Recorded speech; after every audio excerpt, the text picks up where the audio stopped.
నిర్మల్ జిల్లా కేంద్రంలోని సోమవారంపేట వీధిలో దొంగల హల్చల్ చేశారు. ఓ ఇంట్లోకి చొరబడి బీరువా పగలగొట్టి 10,000 రూపాయల నగదు ఎత్తుకు వెళ్లారు.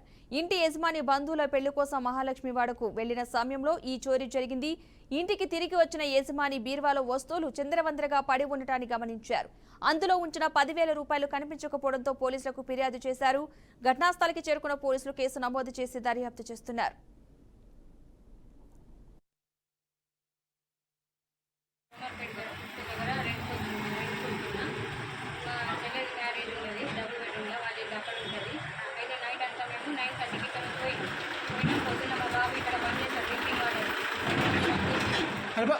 పొద్దున్న 9 గంటల కంచి చూస్తే తాళం బలగట్టినట్టు ఉన్నది.